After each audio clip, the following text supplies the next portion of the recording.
नमस्कार। ये खूबसूरत दुनिया कुछ सिद्धांतों का अनुसरण करती है जिसके कारण दिन और रात होती है, जिसके कारण यह सारा तंत्र चलते रहता है। इस अबूझ पहेली को समझने के लिए हमारे ऋषि मुनियों ने हजारों हजारों वर्ष तक तपस्या की और उसके बाद उन्होंने कुछ सिद्धांत प्रतिपादित किए, जिन सिद्धांतों में वास्तुशास्त्र की रचना हुई। और उन्हीं रचनाओं को लेकर के मैं आपके सन्मुख उपस्थित होता हूँ। उसमें आज का जो अंश है ये विशेष है। जब हम गृहारंभ करते हैं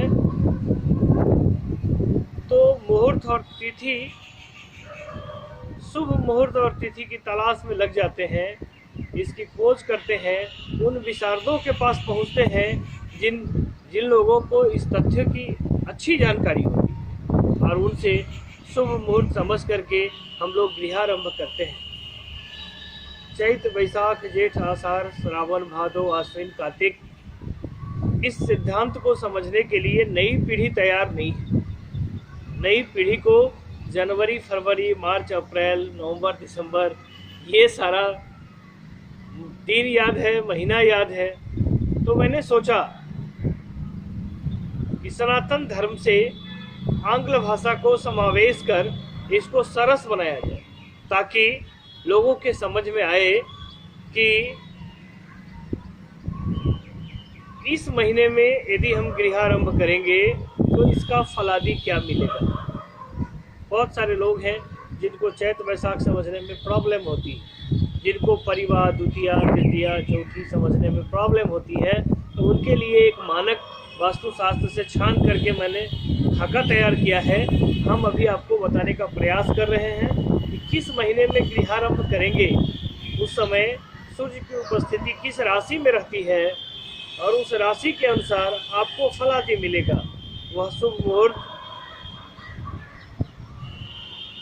आपको मानक के रूप में आप इस वीडियो को अपने पास रखेंगे जब कभी गृहारंभ करना हो, और उस मानक को समझ करके तब आप ज्योतिषी जी लोगों के पास, पंडित जी लोगों के पास, जो इस विद्या के विशारद हैं उनके पास जाएंगे, आपको शुभ तिथि व मुहूर्त मिलेगा। 14 अप्रैल से 13 मई तक इस समय मेष राशि में सूर्य का आगमन हो चुका होता है। यह शुभ फलदायक समय होता है। इस समय गृहारंभ का मुहूर्त बनता है। आपको याद रखना है 14 अप्रैल से 13 मई। यदि आप इस समय गृहारंभ करेंगे तो शुभ फलदायक होगा। 14 मई से 13 जून वृष राशि में सूर्य का आगमन हो गया होता है। इस समय यदि आप गृहारंभ करते हैं तो शास्त्रों में ऐसी चर्चा है कि यह धन वृद्धि कारक है। ये सब टेस्टेड है, जांचा परखा है।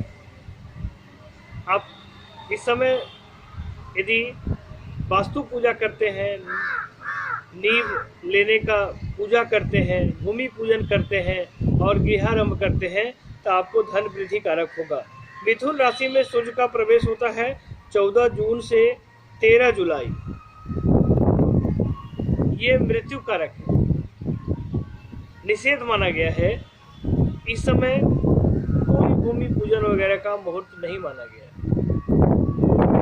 मैंने एक जगह देखा था, एक व्यक्ति को मैंने सुना था कि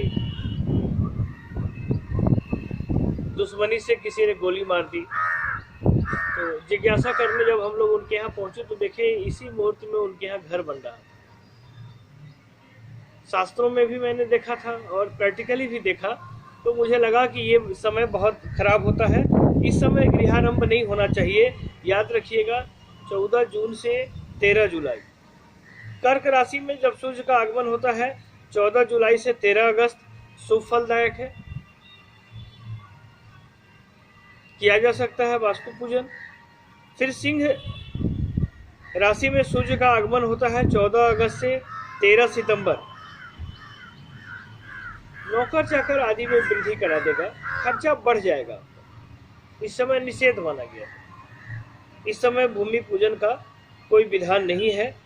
कन्या राशि में सूर्य का आगमन होता है 14 सितंबर से 13 अक्टूबर। मना ही किया गया है, रोगी बना देगा, बहुत कष्टकारक समय बीतेगा यदि आप भूमि पूजन करते हैं, नींव लेते हैं तो।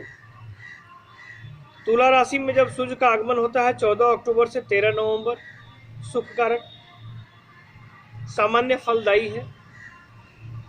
इस समय लोग करते हैं, भूमि पूजन का विधान है। वृश्चिक राशि में सूर्य का जब आगमन होता है 14 नवंबर से 13 दिसंबर, धन वृद्धि कारक है। निश्चित रूप से भूमि पूजन का मुहूर्त निकलता है, इसमें किया जा सकता है।